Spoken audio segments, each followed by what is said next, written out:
I think we're good to go. People will still be joining, I think, in the meantime. And hi, everyone. Thank you for joining us today. And we're very grateful for your time to be present at our 1 hour webinar on Iran. Um, our webinar is titled "The Day After UN Sanctions Reimposed on Iran: What Happens Next for Nuclear Risks." My name is Ksenia Pernavskaya. I'm an engagement and network coordinator at Open Nuclear Network, ONN, and I'll be moderating today's wonderful session, hopefully. So first, before we get into the topic, I would like to introduce you the ONN a little bit. So Open Nuclear Network, ONN, is an international NGO based in Vienna and also a program of Pax Sapiens, a foundation committed to preventing predictable global catastrophes. At ONN, we apply open source analysis, forecasting methodologies, and engagement of impact-capable networks to reduce nuclear risks and enable timely and informed decision-making. We are convening today in this discussion at a very critical moment. A 30-day window to stop the reimposition of UN sanctions on Iran is closing, so-called snapback, and we'll learn more today what it is, with the deadline just days away. Iran faces mounting economic pressure while nuclear tensions are intensifying following recent conflicts and stalled diplomacy. With the deadline imminent, today's conversation asks what the day after sanctions reimposition might look like and what it could mean for nuclear risks across the region and beyond. To help us unpack this, we are joined by three outstanding speakers, and let me introduce them to you so you also know a little bit more of them. So our first speaker is Nicole Grajewski. She's a fellow in the nuclear policy program at the Carnegie Endowment for International Peace, where her research examines Russia-Iran relations and the nuclear military policies of both countries. In particular, her work has focused on Russian nuclear strategy, military thought, and counter-space capabilities, as well as Iranian nuclear decision-making and the IRGC missile force. She's the author of Russia and Iran, Partners in Defiance from Syria to Ukraine. Nicole is also an associate researcher with a project on managing the atom at Harvard Kennedy School's Belfer Center for Science and International Affairs, where she convenes the Iran Working Group. Our next speaker today is Emad Kiai. He works at the intersection of international security, diplomacy, and existential risks. He's a director at the Middle East Treaty Organization. Emad is also the co-founder and the director at iExist, a consortium tackling the existential risks posed by AI development and convergence with advanced weapon systems, specifically nuclear, biological, and autonomous weapons. He is the co-author of Weapons of Mass Destruction: A New Approach to Non-Proliferation. He is also a senior advisor to the Berkeley-based innovation lab Goodly Labs, where he provides strategic advice and policy formulation using technology and social science research to identify and mitigate the spread of misinformation. And last but not least, our third speaker, Farzan Sadet, is a senior subject matter expert, researcher, and project manager focusing on Middle East security and politics, economic sanctions, and technology governance, with 12 plus years professional experience gained at the United Nations, research centers, the private sector, government, and academia.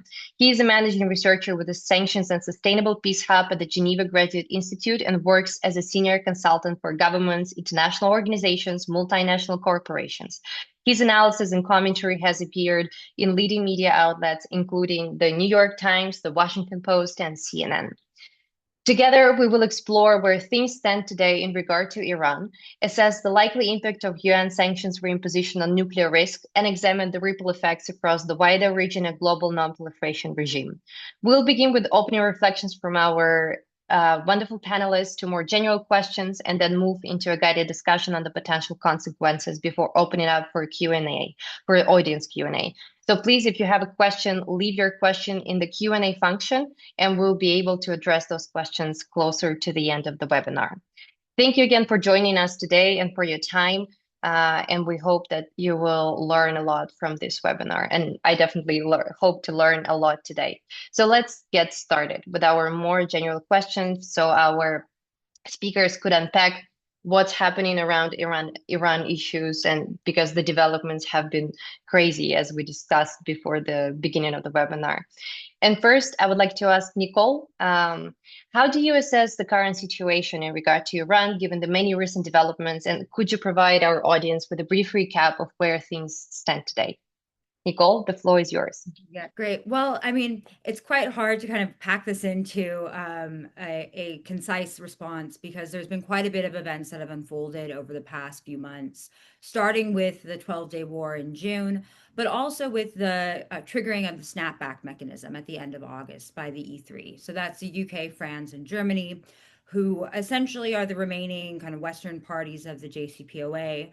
They triggered something called the snapback mechanism. And this was kind of designed as a way within the JCPOA to bring back UN sanctions automatically on Iran if Iran was found in significant non-performance of its obligations. But unlike normal Security Council practice, where consensus is usually needed, snapback reverses this. And so essentially, it is immune to veto by Russia and China. And so this is really important here because neither Russia nor China can contest this.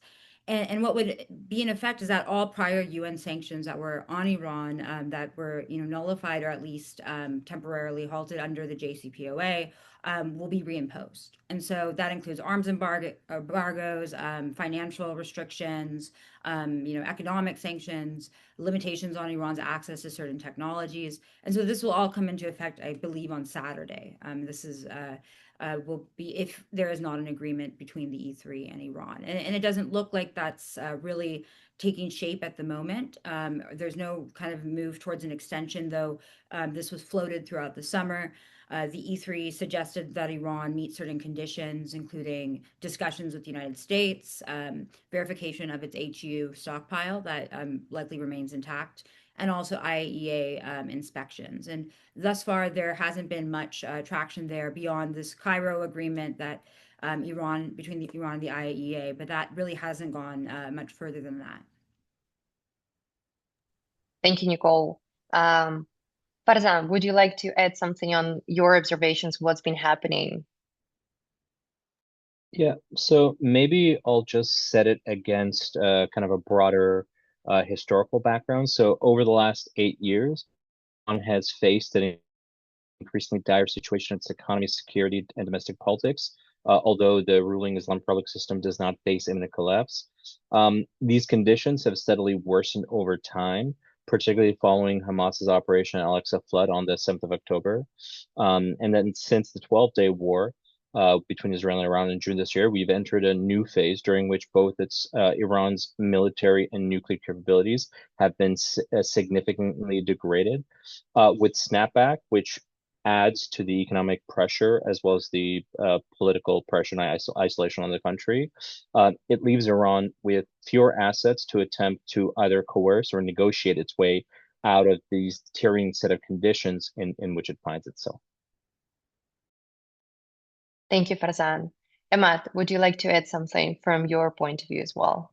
Well, thank you, first of all, for having us. And it's great to discuss this topic that is very timely. As we are here, actually, the Iranian delegation at the United Nations General Assembly is trying to find a way out of the imposition of snapback and with it, all of these UN sanctions that are going to be reinstated. Just to clarify that when we're talking about these UN Security Council sanctions being reinstated via the snapback mechanism, these predate the JCPOA. We're talking about sanctions that were placed on Iran during the Ahmadinejad era of 2007, 2009, and onwards. So it's taken a long time and for these sanctions to actually be addressed or a way out for Iran to not be imposed on with these sanctions. So it's where we are sitting right now. It's not just about the failure or the collapse of the Iran nuclear deal that in earnest was already in ICU following the United States unilateral withdrawal in 2018. But what we're seeing now is that if there is no breakthrough in the next 72 hours, which is quite unlikely, where the E3, the European powers, will retract or delay or postpone based on what Iran can show in terms of those conditions that Nicole outlined, we will see these UN Security Council sanctions reimposed, and that makes it indefinite. And it's extremely hard to remove these type of sanctions, these Chapter 7 sanctions. To give you an example, Iraq was under similar UN Security Council sanctions placed on it during the Saddam Hussein era following the Gulf Wars. Even with the US invasion of Iraq in 2003, it took another 10 years for those UN Security Council sanctions to be removed. So they stick, and they stick for a long time. So where Iran is faced now is not just the decades-long imposition of sanctions, but the JCPOA, and with its collapse, makes Iran again a pariah state. Again, we have to address how do we go about negotiating a way out for these sanctions to be removed, and that will require a reformulation, a re-engagement with again the world powers into what would be possibly a JCPOA 2.0 or something along those lines. I mean, as an Iranian, I'm actually feeling quite depressed about what's happening because sanctions, first and foremost, impact the populations of the countries that they're imposed on. Farzan touched on that, the economic, social, and also the political climate that becomes even more constrained under these difficult conditions. We will go into further details on these topics, but I would like to stop there and hear what else is there to discuss in terms of more specifics. Thank you, Matt. And thank you, everyone, for setting the stage. I think for our audience to also better understand what's happening and why this deadline in 72 hours is so important, and why, this is a very also timely conversation, and why those developments will really drastically affect, and I'm sure not only Iran, but also region and the world beyond as well. So the next question I have is really about the nuclear risks. So more generally, how do you see the nuclear risk trajectory in the immediate aftermath of sanctions reimposition on Iran? And here, let us start with Farzan. Sorry, Farzan, you're muted. Yeah. Sorry about that. Mm-hmm. Following the 12-day war, and it appears imminently the snapback of UN Security Council sanctions, I think there's a heightened risk that the Islamic Republic will more seriously contemplate a sneak out to the bomb, that is, an attempt to covertly build the bomb, and potentially even test a nuclear explosive device. Nonetheless, on balance of probability, I think Iran is unlikely to seek to build the bomb in the short to medium term, that is over the next year or so, as its nuclear capacity has been significantly degraded, and the Iranian system it has been so infiltrated by Israeli and other foreign intelligence that it has no guarantees that it'll be actually able to build a nuclear explosive device and test it while maintaining nuclear secrecy. I should also add that Iranian attempts to build and test a nuclear explosive device or potentially deploy such weapons would also expose it to nuclear in the region and beyond. Thinking a little bit more broadly, although the risk of Iran freezing or altogether ceasing cooperation with the IAEA is high, it's unlikely, I believe, to fully withdraw from the NPT. For example, it might initiate the process of the withdrawal from the NPT, but then freeze it, or even walk it back based on kind of negotiations concession. As I think withdrawing from the NPT would likely lead it to face pushback from its close partners, China and Russia, who hold out a vital economic, security, and diplomatic lifeline to Tehran, and don't want to trigger a crisis in the nuclear non-proliferation regime at the moment.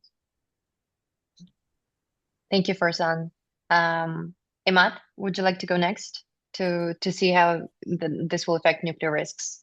I mean, the JCPOA, the Iran nuclear deal, if you go through the 183 pages of it, was the most comprehensive agreement ever done between a sovereign state and a group of world powers. What was inside that nuclear deal was allowed for unprecedented inspections and monitoring of Iran's nuclear program. That's how we know how much enrichment was happening at what levels and what facilities.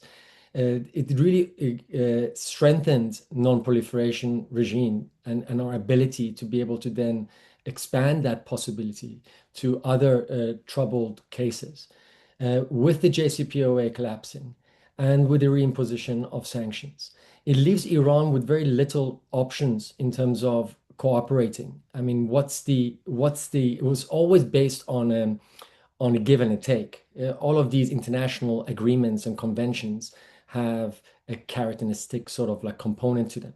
And in this case, Iran was going to allow its nuclear facilities to come under such inspections and monitoring for sanctions relief. That was the deal. The sanctions relief didn't come in terms of from the United States or from the European powers, to be exact. And so when we look at the aftermath, once the snapback is being applied and JCPOA is dead, when you go inside Tehran and you look at the voices and the political discussions between the different groups, they say, what is the utility of remaining within the NPT? Or the non-proliferation treaty? Is there even a need for us to cooperate with the IAEA? So here, I think it's detrimental for nuclear non-proliferation, and it could have served as a way for us to strengthen it through using these components within JCPOA to broaden it regionally and globally. And instead, we are facing, I believe, a manufactured crisis where we are giving up on something that could have actually helped us strengthen non-proliferation and leaves Iran with the voices within the country that are now pushing and saying, you know, we should change our defense doctrine. We should change our position on nuclear weapons in general. And this is alarming from a country that for many years was advocating under even religious reasoning that Iran would never pursue weapons of mass destruction, including nuclear weapons. So I think this is a major setback for Iran's nuclear non-proliferation obligations, but also in the regional context that is really hot, and in our global context, which is already facing a breakdown of international laws and regulations. Thank you, Ahmad. And Nicole, would you like to add something? Yeah, I'll just add that, like, since the 12-day war, our knowledge of Iran's nuclear program has significantly declined. I mean, this was already a kind of a trend that was occurring because of Iran's pushback against U.S. withdrawal from the JCPOA. And really, since February 2021, we haven't had insight on issues like Iran centrifuge manufacturing or where these components were. We haven't had access to a lot of Iranian facilities that would have been under JCPOA inspections. And so since the 12-day war, Iran has essentially ceased cooperation with the IAEA.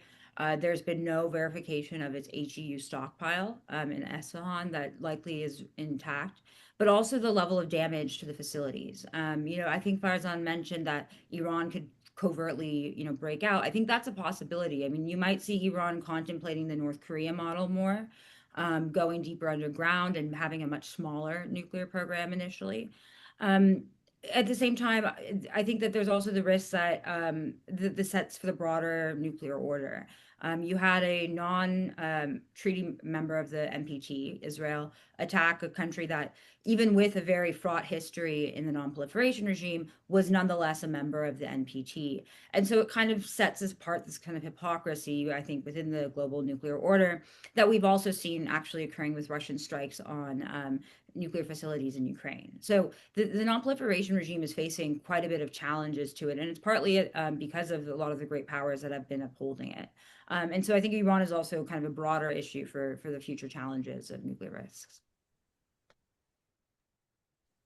Thank you, Nicole, and thank you all again for kind of talking more also generally how that will affect the global non-proliferation regime, because for sure Iran is not only the regional kind of issue, but it's going to become a global one, or it has already become a global one, really, and maybe will become more so in the near future.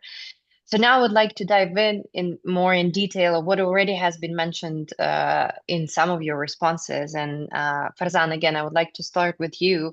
And I would like you to kind of dive in more on how the reimposition of UN sanctions will affect the economic and political landscape in Iran, and particularly regarding the prospect of future negotiations on nuclear issue. Maybe you could talk more about also the internal situation. I think both you and Emad already touched up on that, but if you go into detail, I think audience will really appreciate to know more of our internal outlook. Yes, of course, thanks.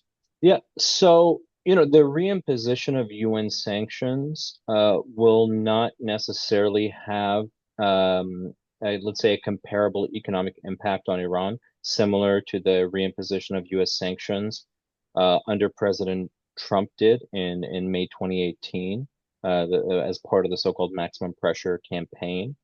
I think the comparative effects of this reimposition of sanctions will be less. That being said, sanctions are being reimposed on an economy that is much weaker, an Iranian economy that's much weaker than the one in 2018. And we can kind of think through a number of follow-on economic and political effects. For one, the Iranian currency, the rial, will probably slide above 1 million rial. And it's gone kind of back and forth around that figure, and it's likely to stay there. As kind of I've been discussing this issue with economic experts, including central bankers. One of the things that I was told is that crossing that 1 million rial per US dollar threshold is likely to also have additional psychological impacts on the Iranian market, on private actors, and the Iranian public, who are kind of much less likely to engage with the economy, invest, and carry out the types of economic activities at the same scale that they had prior to kind of the slide of the currency. A second impact is likely to be on Iran's oil exports. While the exports themselves are unlikely to be immediately effective, many of which go to China. It's more likely that because the reimposition of UN sanctions, which has global implications, and kind of members of the international community are kind of obliged to impose within their own jurisdictions, this likely means that the various entities who are involved in Iran's evasion of sanctions and kind of both selling and purchasing Iranian oil, that is consumers in China, and middlemen involved in the sanctions evasion process, are likely to ask more. So, for example, in the case of Chinese customers, they might ask for steeper discounts, and in the case of middlemen, they might ask for a bigger cut, given that they'll argue they're taking greater risks, kind of facilitating the export of Iranian oil under these conditions. And so that means at a time of great fiscal distress and kind of economic decline, Iran could see cuts to the kind of profit margin of its oil exports, which are very important for it to sustain the economy. More broadly, as I noted, this reinforces the narrative that the Islamic Republic is reaching a dead end, and that the conditions will continue to deteriorate over time, with this being just one marker.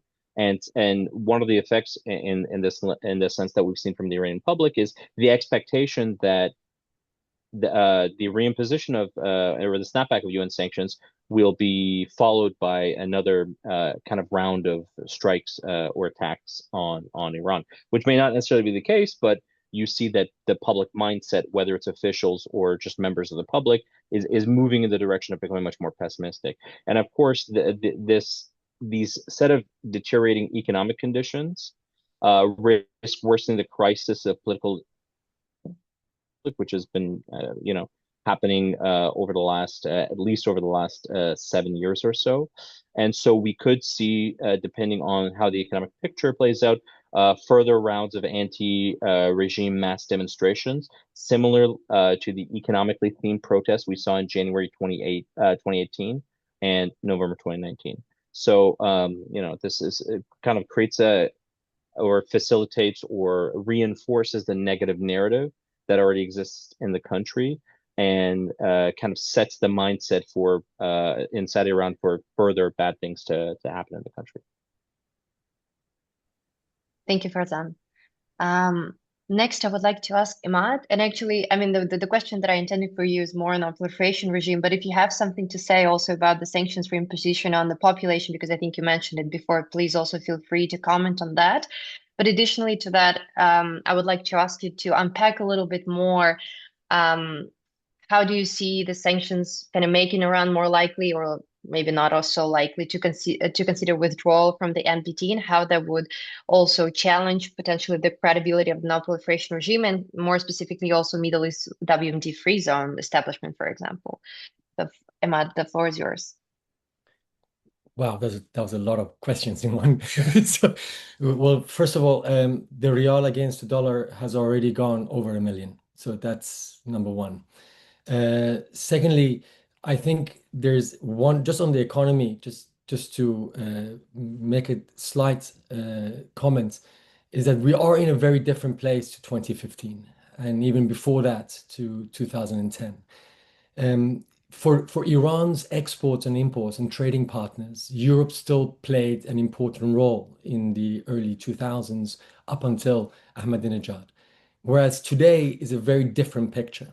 Since the JCPOA came into effect in 2015 and where we are today, Iran has joined regional blocs such as the Shanghai, Cooperation Organization and also BRICS Plus. And it has shifted its trade naturally because it can trade with United States or through the secondary sanctions and unilateral sanctions by the European Union. Iran has faced east, so much so that more than 90% of its exports goes to Asian and non-European US markets. And therefore, this alliance, let's say this new alliance with the Eastern powers, China, Russia, India to some extent, and others, has insulated Iran from these sanctions and has also, by virtue of what has happened since the Ukraine war, brought a heavyweight Russia, who's under sanctions as well, to find mechanisms to bypass these sanctions. And they brought in Iran into their club primarily because of the experience Iran has over decades of circumventing such sanctions. And so, while the impact, again, on the people of Iran will be massive because they're already under so much economic and political pressure, the levers of power that control what exports and imports are happening still remains within the hands of the current government and its network. So, in a sense, I always argue this with my colleagues back in the US, even at the Office of Financial Assets Control, that these sanctions serve the IRGC, who control the Revolutionary Guard, who control the borders and the economy of Iran. And by actually removing sanctions, you basically make it much more complicated for this black market operations to continue.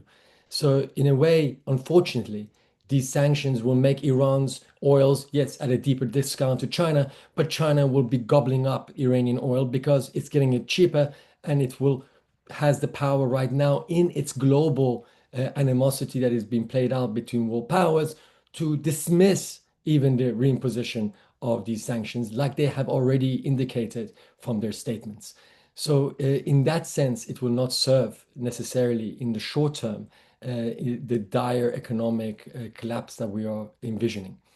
When it now comes, let's quickly shift now what it means for the regional approaches to non-proliferation. And the centerpiece here is the weapons of mass destruction free zone negotiations.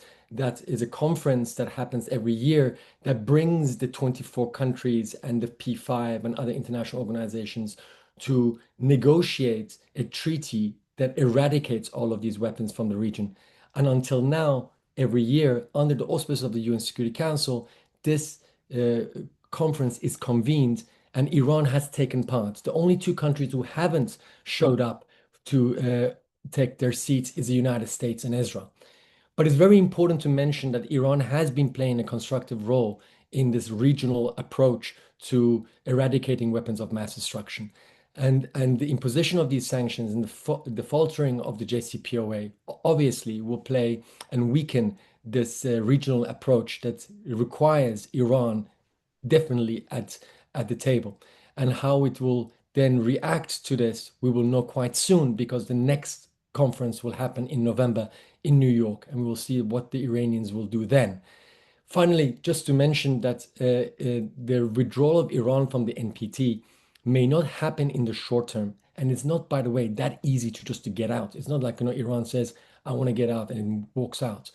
It's the likelihood of that happening is quite minimal, but it will be leveraged by Iran in being able to at least negotiate something in the post JCPOA era for its ability to again remove these sanctions.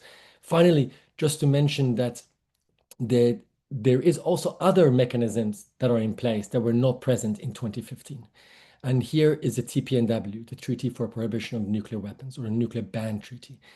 Iran is not a signatory, but I'm just putting it out there that there is an option for Iran that sees that, wait, maybe NPT doesn't serve our interest, but is there other ways we can still show that our willingness to not build nuclear weapons and still adhere to some international convention and treaty? And that may be an option for Iran just to consider of signing on to the TPNW. And we will see how that works out in the coming months and years. Mhm. Thank you, Ahmad. And yeah, sorry for putting a lot of questions on the table, but I think there's a lot to unpack, and you did it very beautifully. Thank you. Nicole, let's get back to you as well. And you already mentioned before also the fact that the 12-day war kind of ruined also the credibility of non-proliferation regime and the reactions of China, Russia. So my question to you is more about the reaction of the different actors on potential sanctions reimposition. In this case, if sanctions are reimposed, how might Russia, China, US, and key regional actors respond to that development, and what also those responses might mean for nuclear risks in a shorter or medium term? Yeah, so I mean, I'll start with the United States because this is the most clear-cut kind of way that we can see this is, the US is supportive of the E3's move to trigger the snapback mechanism. I think Marco Rubio issued a statement lauding this. The US actually voted in favor on September 19th about the kind of in the Security Council for essentially reinstating sanctions. So this has been, the US is going to likely continue. I think what the variance may be is whether the US decides to go on the kind of more maximum pressure route akin to the first Trump administration, or if the US actually uses it to pursue negotiations with Iran. Though the current Trump administration is quite distracted, so I'm not sure if that's going to be a possibility at the moment. On Russia and China, I mean, this is really interesting because they've constructed a quite comprehensive legal argument against snapback. And they've been very supportive of Iran in terms of, justifying its position and also in providing this kind of, international bulwark against US and E3 pressure. That being said, Russia and China are Security Council members. They are bound by Security Council resolutions. And so they will likely, come up with these arguments that say that snapback is illegitimate, but at the same time, they are bound by that. Whether or not they comply, that's a whole different issue. And what they can do is also an issue. I mean, for example, I actually disagree with Imad on the Iran-Russia relationship. The economic dimension is not there. There might be sanctions evasion, but it's not at volume that really is necessary to sustain Iran's economy. And even with Russia, Iran's quite a marginal trade partner. Israel and Turkey far surpass Iran in terms of trade. And prior to the Ukraine war, actually Russia, Ireland had a higher trade volume than Russia, Iran. So this is not a substantial economic relationship. What's important here is maybe the issue when it comes to conventional military arms and arms sales. And of course, Russia's been the main supplier of Iranian arms. This has been historic. Sometimes this has been impacted by sanctions. I don't think Russia would be that much deterred by the reinstatement of the arms embargo in terms of supplying conventional arms to Iran. However, given the state of Russia's defense industry and their kind of needs when it comes to Ukraine, it's unlikely that Russia can actually fill the gap there. I think that Russia's going to likely try to help with, I guess, know-how, but they're not going to come and, completely rebuild Iran's conventional military program. When it comes to China, China's interesting. I think China also has shown a willingness to not comply, but they're far more cautious than the Russians. And you might see China being willing to supply, conventional arms like air defense systems that are not covered by the arms embargo. Or you could see China moving to support Iran more economically. I mean, I think that that's like a big question here, and I think the reliance, or at least the Iranian domestic justification that, don't worry, we have Russia and China behind us. That's actually, I think, somewhat flawed because Iran benefited from, the JCPOA, and Iran would benefit from better cooperation with the E3 and with the West. But instead, I think that it's really kind of entrenched domestically, and they've had opportunities. I mean, there was, opportunities to revive the JCPOA under the Biden administration. There was opportunities during the kind of Oman talks, but the Iranian regime really didn't, pursue that in earnest. And so I think it's really important to look at it that way too. I mean, we're here partly because of the actions of Israel, partly because of the actions of the United States, and partly because of the actions of Iran itself. And none of this really is conducive to a kind of stable regional environment. And so I think I'm quite pessimistic on kind of the response, and also Iran's ability to weather this on the backs of Russia and China, for example.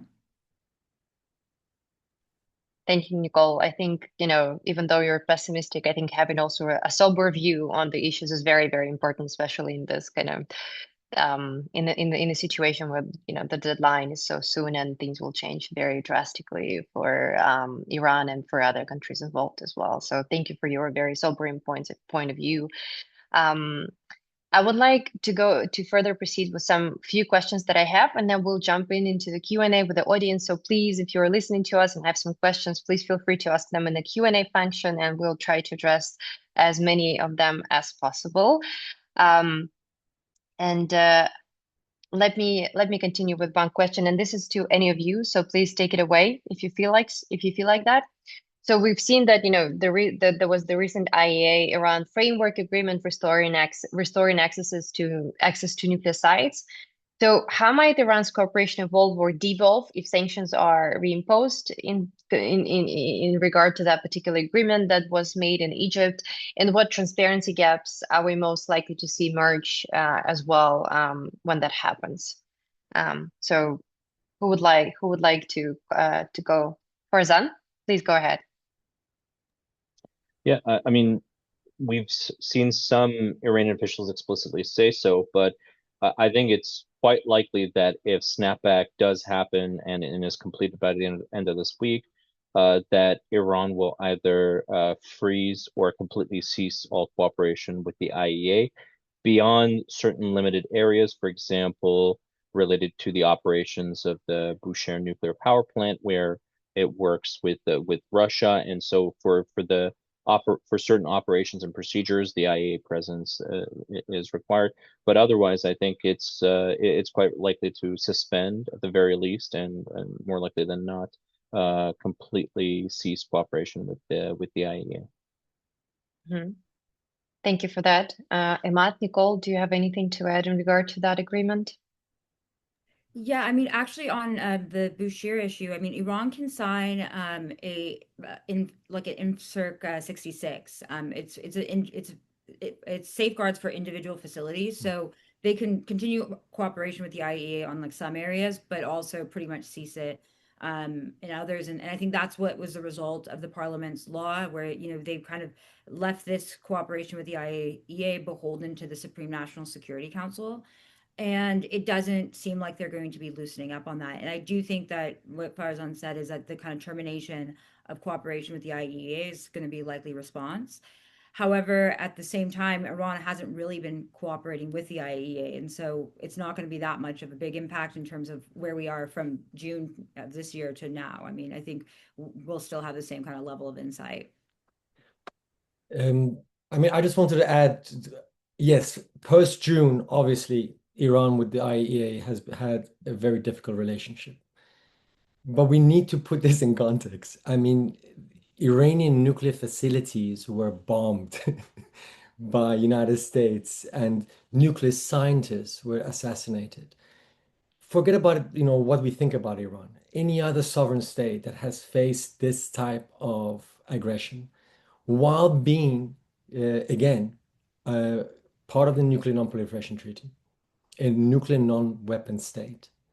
And if we look at even the budget of the IAEA until June, by the way, if you look at their 2024 budget, 70% of their budget went towards their inspections and monitoring of Iran's nuclear facilities.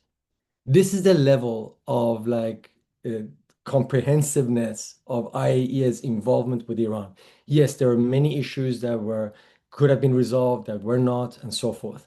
But we need to wrap our heads around the fact that the IAEA-Iran relationship since JCPOA and prior to JCPOA has been extensive. And until the board of governors that decided that Iran was in non-compliance just prior to the attack by Israel on Iran, every single IAEA report that came out still said Iran hasn't made a decision or hasn't diverted towards weapons. And this is important because we try to forget about the fact that, like, what mindset are we just putting ourselves in the mindset of the decision makers in Iran and seeing that even with IAEA inspectors in the country, you have the US and Israel attacking it. And how can we continue where a lot of suspicion is already there within Iran that as they, further cooperated with the IAEA, somehow scientists went missing and dead. And so there's a lot of let's say, mistrust between the agency and Iran. And there's also the tendency for many to see the IAEA being politicized in terms of how they view the Iranian file compared to other files. And this is not to, I'm not trying to take any positions. I'm just trying to give that perspective that in this circumstance, again, we are in a position where Iran was in negotiations with the United States over its nuclear dossier and was about to hopefully reach an agreement until the United States changed its position from limited enrichment to zero enrichment. And we keep that in mind because that was the major blockage in terms of Iran and the world powers reaching agreement prior to the JCPOA until the Obama administration changed that US policy from zero enrichment to limited enrichment. And here we are again, the United States adamantly asking and demanding that Iran stops enrichment, which again, Iran views as its right under the NPT.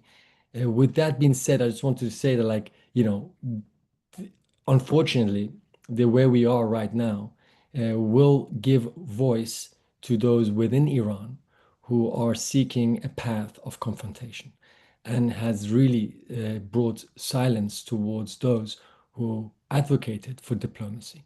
And this is the biggest casualty that we are seeing, that diplomacy has been eroded, that again, might is right is being taken over.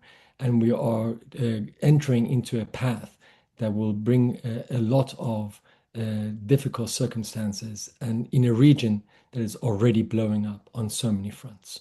So this is really a very sad chapter that we are entering into. Thank you, Ahmad. And I think it's very important to kind of know different perspectives on these issues because I'm sure, different countries and different organizations, they have their own interests and in this situation, and it's very important to hear all the voices. And I think that's also what this discussion is for, to actually see, what are some divergent views and where we stand. And it's very good to have different perspectives. So thank you for bringing that up.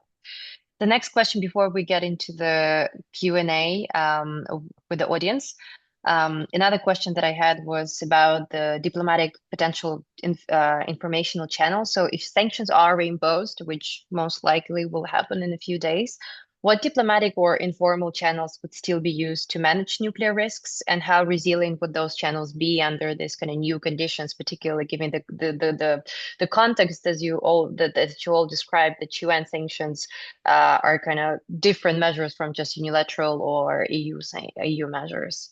So how would that remain any channel for negotiations or communication? So who would like to take this one away first? I can go again. Oh, sorry. Go ahead, Nicole.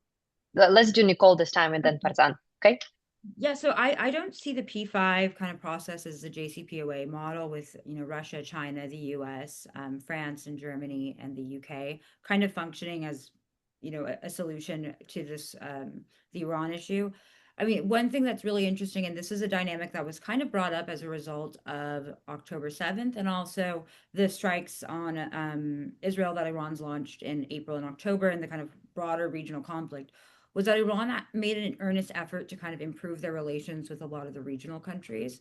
I think Egypt is a good example of this. I mean, Egypt and Iran by no means had cordial relations prior to October 7th. And you see this warming up, and that's partly why we got the Cairo agreement. It occurred in Cairo. Egypt obviously had a stake in this, and partly because they're one of the biggest advocates of the nuclear WMD free zone in the Middle East. And so they also have an interesting role there. I think one thing to note is that, the IAEA is going to remain important to this. And Iran, ceasing cooperation with the IAEA, kicking out inspectors, that's one thing. But any nuclear agreement or any nuclear solution requires some kind of monitoring mechanism. And at the moment, there are regional kind of iterations of safeguards arrangements. There are safeguards arrangements when it comes to Argentina and Brazil. That's quite unique. But in general, you need the capacity of the IAEA to be able to verify what Iran's doing in terms of their nuclear activities. And why is this important? I mean, Iran had a past nuclear weapons program, and and then they can easily reconstitute that. And partly, the reason why, and this doesn't justify it by any means, but the reason why a lot of those scientists were targeted was because they were priorly working on nuclear weapons within Iran. So this risk is important, and that's why we need to have international oversight in order to kind of quell nuclear risks. And whether that format be the P5 process or regional actors or bilateral US, I think that matters, but it also matters that, you do have an international oversight through the IAEA being able to verify Iran's nuclear activities. Thank you, Nicole. Farzan?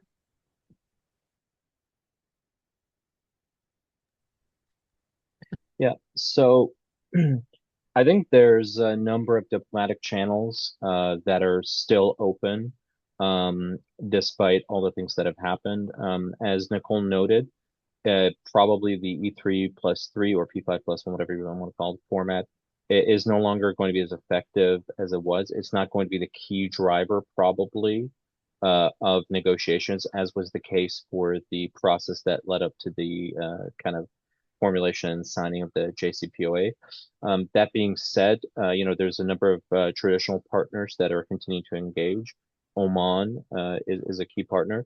Something I've heard from my European contacts is that the Omanis felt they were quite caught off guard by the 12-day war and had a sense that they were potentially misled by the Americans. And so they haven't engaged to the same extent and led the facilitation and mediation to the same degree as they had in the past, although they remain quite engaged. In that context, Oman cooperates with Switzerland and Norway as part of kind of a mediation platform. And so Norway has been a little bit more active in the mediation space regarding Iran, and Switzerland has continued to remain engaged in that sense. Qatar was another important actor and kind of mediation partner. For example, if we think of the mid-2023 non-deal that happened, part of one of the elements of this kind of informal arrangement between Iran and the US was that some Iranian frozen assets would be transferred to Qatar and would be at the disposal for Iran to use. Some claimed for any type of transactions, other claimed only for humanitarian uses. Following the Iranian strike on Qatar, it's also less eager and potentially not engaging to the same extent that it had been prior to the war. That being said, other partners remain engaged on the field within the Gulf Cooperation Council and GCC states. For example, we're aware that a letter was transmitted between the U.S. and Iran through the United Arab Emirates, and the Saudis have also been kind of, again, important partners in the mediation space and attempting to see kind of help find pathways to de-escalation and potential negotiations. That being said, probably in the future, negotiations, while mediation will remain important, especially if we're to reach some kind of agreement that de-escalates the conflict and finds a kind of a sustainable new status quo. Direct U.S.-Iran engagement will be important. The Iranian side has shown some greater willingness to engage directly with the United States, and it's signaled that in a number of proposals as well as a number of forums. That being said, it still remains somewhat of a taboo inside of Iran. And at the moment, on the other side of the kind of line, the Trump administration hasn't really been signaling that it's very interested in resuming negotiations and actually reaching a deal. Something that I'd heard as of late last month was that the White House had not held a single high-level principals meeting on the Iran issue since the end of the war. So Thank you, Farzan. Yes, Ahmad. I would just add fantastic points by both Farzan and Nicole. I think the biggest difference today and moving forward will be Iran's warming relationship with regional countries, specifically the GCC, and in there, the Saudi-Iran relationship has been quite fundamental compared to 2015, where the regional countries were excluded from the discussions on that deal. So I think moving forward, having an agreement where the regional countries are more involved will be essential. And again, to what Farzan mentioned, at the root of all of this, let me be very clear, it's not about Iran nuclear program. If Iran wanted to build a nuclear weapon, they could have built it 20 years ago. And taking out 20 nuclear scientists is not going to stop Iran. It's about a decision. They know how to go about it if they want to. But what is important here is the marred relationship between the United States and Iran. And I think that there needs to be a comprehensive negotiations between these two countries where they can table their issues on an array of matters and resolve it. And I think that's the crux of the matter. Until we have US-Iran relationship marred, we will see it being played out in these other topics and thematic areas that doesn't want to address in a more comprehensive, big picture way. How do we resolve this relationship where it has so much role to play in how the regional dynamics are shaping up in the coming years? Thank you. Thank you, Ahmad. And thank you, Farzan and Nicole, also for this kind of engagement stakeholder mapping. I think for a lot of people in the audience, that would be very crucial information since a lot of us work in think tanks and NGOs and even, I'm sure, missions and et cetera, et cetera. So that's very useful information to see who to reach out and how to mitigate those things in a diplomatic arena outside of E3 and the United States as well, and Russia, China as well. So now let's get to the questions. We have a few. Let me start, I think, with the first one we have in the Q&A function is, and again, take it away. So if you want to answer, please just take it away. What factors make the likelihood of Iran leaving the NPT minimal or low, apart from it being a leverage in a lengthy process, considering Iran has reoriented itself towards the east and that the DPRK is becoming less of a pariah within the same group despite its illegal nuclear status? So I would like to take this one. Farzan? Yeah, I can kind of build on the answer that I gave at the outset. Yeah. So I think these narratives of Iran's reorientation towards the east have to be taken with a grain of salt when we specifically mention the kind of material outcomes of this reorientation, right? China is not making major investments in Iran, right? It continues to kind of in some ways deny the oil business that it does with Iran. The oil don't go to kind of for the most part, don't go to the major mainstream Chinese refineries. They go to these small teapot refineries that are more difficult to regulate and operate on much thinner margins. In the Chinese customs data, a lot of the Iranian oil exports show up as coming from Malaysia. So we can say something similar about the relationship with Russia in terms of Iran's ability to acquire at volume, for example, military goods, and its ability, as kind of Nicole pointed out, to effectuate the relationship with Russia into a large-scale mechanisms for sanctions evasion and doing a greater volume of business. So, Iran has to some extent pivoted east. It's engaging much more and joined forums like the BRICS and the SCO, the Shanghai Cooperation Organization. The actual material effect of that has been limited.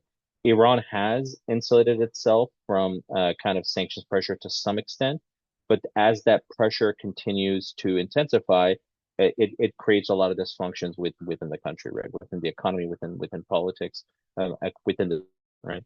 Um, so that with keeping that in mind, Iran is quite reliant on its energy export relationship with China, and China has signaled that it doesn't want Iranian withdrawal from the NPT.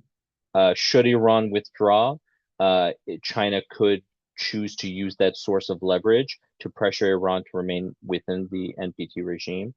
The second element is that withdrawal from the NPT regime could potentially open Iran up to further military strikes, right? Iran can use the threat of NPT withdrawal as a source of leverage for negotiations in a specific context. But if that context is misjudged and misapplied, similar to the way that the Iranians misjudged what was happening in the negotiations with Steve Witkoff in the first few months of the Trump administration, that could have some negative consequences for Iran. And finally, if Iran did have an intention, for example, to build a bomb, they don't want to necessarily do so by signaling that they're withdrawing from the NPT. So under this kind of the new Iranian stance it's taken of ambiguity, they might not want to signal withdrawing from the NPT so openly. So it's not that they won't do it at all. I think on balance of probability 60-40, they won't do it. Or if they did do it under the 40 scenario, they'll initiate the process of withdrawal. But as Ahmad pointed out at the beginning of the talk, this is a lengthy process and they can suspend and even reverse it should the dynamic allow them to do so. Thank you, Farzan. If you don't mind, we'll move on to other questions as well to be able to address more of those. We have a specific question to Emad about the TPNW. So we had a comment here that TPNW requires the same or high level of safeguards for any state party, would not give Iran an advantage to leave the NPT and join the TPNW from safeguards point of view. And I think building on that, we have a question. So Emad, you alluded to this. What factors would you think could help make signing the TPNW a regional trust building measure? And how would you jumpstart it? And what kind of group of states would you need for that? I mean, the idea around this is that if Iran maintains that it doesn't want to build nuclear weapons, and it sees the hypocrisy in how its engagement with the IAEA and within the NPT framework has not yielded its ability to continue as a normal state with its nuclear program.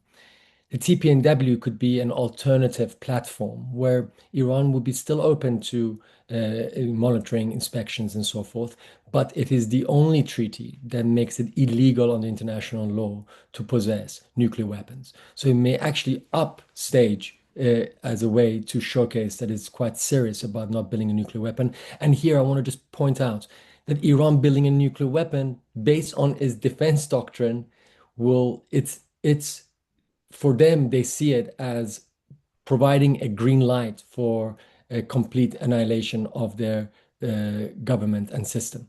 The opportunity cost of building a nuclear weapon and testing it for the Iranians while they have such a difficult relationship again with the United States and other powers makes it quite implausible that they will actually go that route. So that's why I'm saying that they may actually decide that there's other form that they can engage in, and that would be TPNW. And within the framework of the WMD free zone, could be another place where they can advance this position.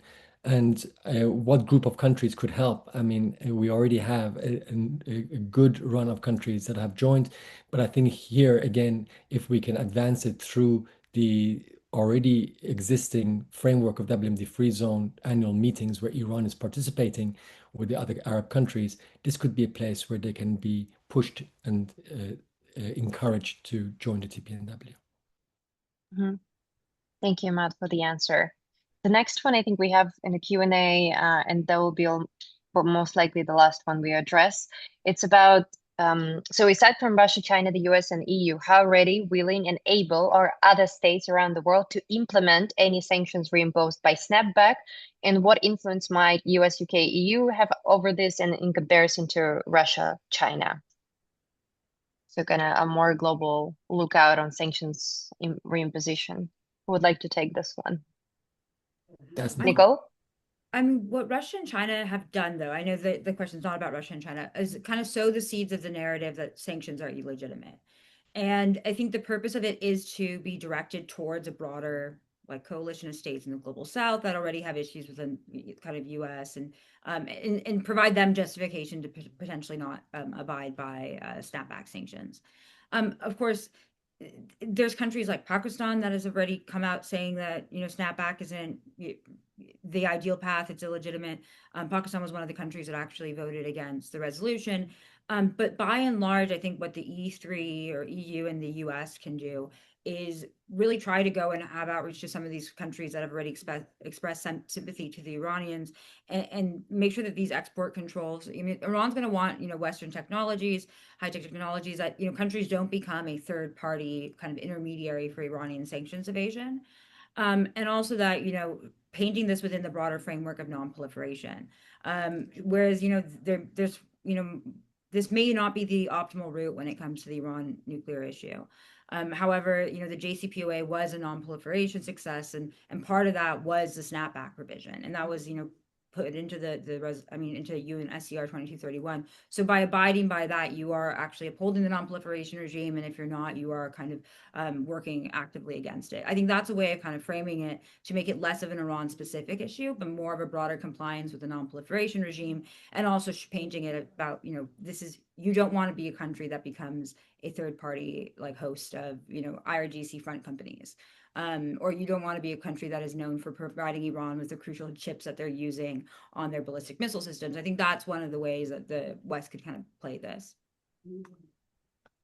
Thank you, Nicole. Farzan, did you have your hand up Yeah, or? just a quick follow-up that part of the effectiveness of the original Obama era U.S. sanctions regime on Iran was precisely using the UN Security Council resolutions to give legitimacy to multilateral diplomacy with multiple jurisdictions to get those specific countries to tighten their their imposition of the measures that would screen for potentially illicit Iranian activity.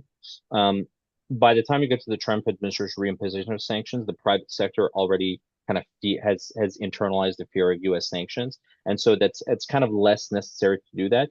That being said, this does provide the Trump administration and whatever other partners it has to kind of work multilaterally to put further pressure on Iran. For example, stopping Iranian shipping when ships associated with the dark fleet exporting Iranian oil stop in intermediary ports. That being said, the Trump administration has not demonstrated itself to be particularly deft when it comes to multilateral diplomacy and this type of coordination. So it remains to be seen whether we'll see any kind of meaningful initiatives that attempt to use these measures to put further pressure on Iran's economy, specifically oil exports. Thank you, Farzan. I think we're already running a little bit over time, so I would just would like to give opportunity to our speakers to give kind of a last message before we end today's discussion, and I would like to thank you for that.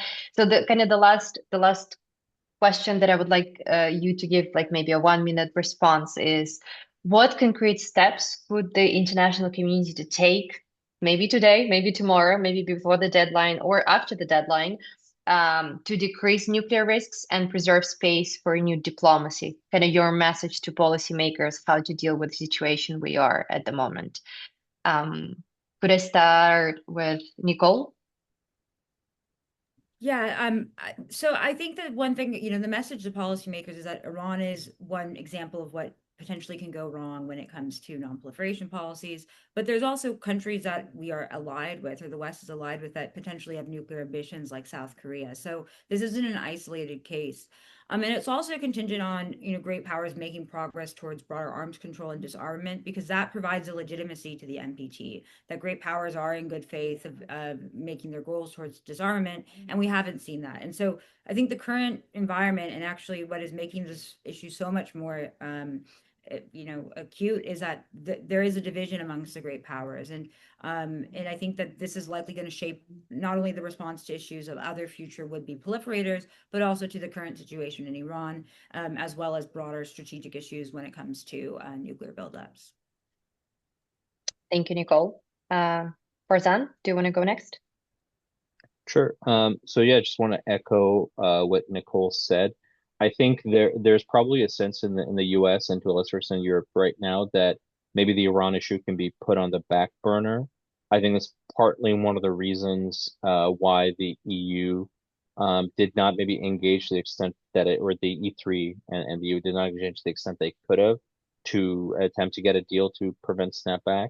Part of kind of the DC and other rumor mill is that they were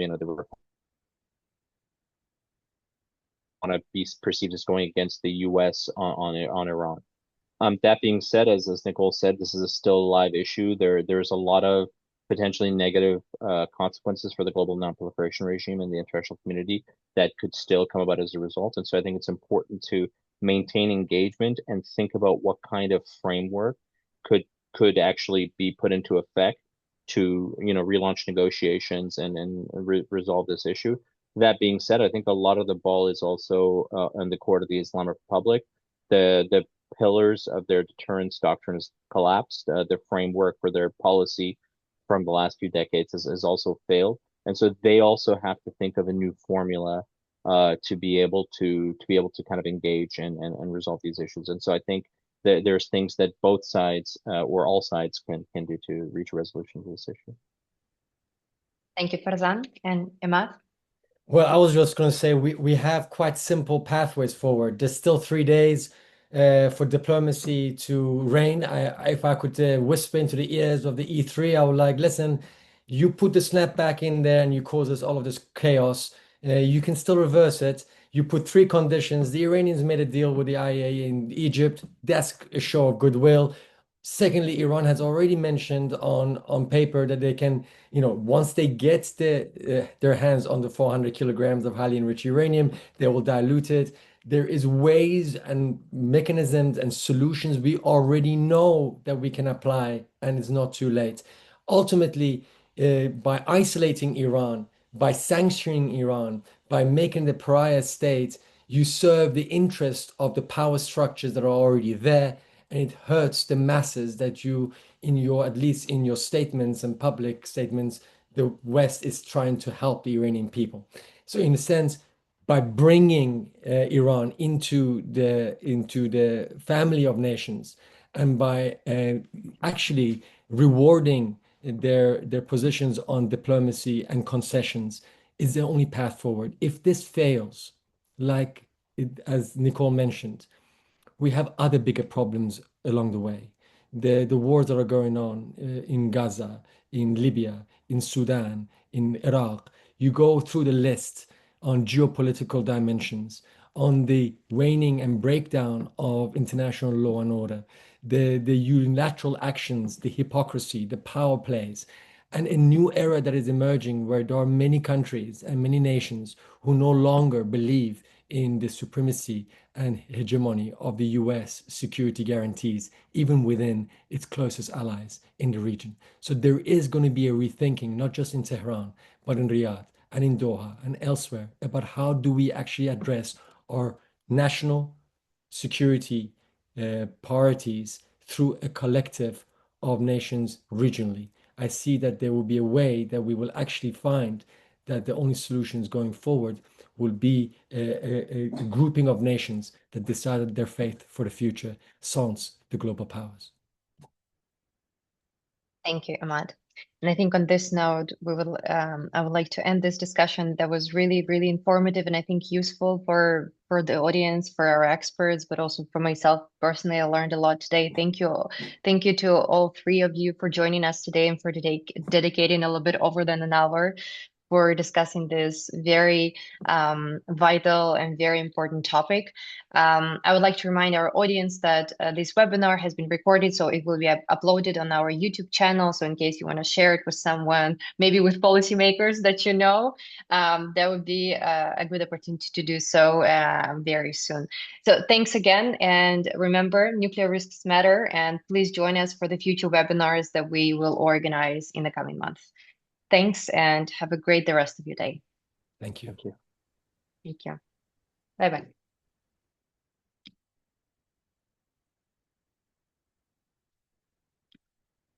Okay.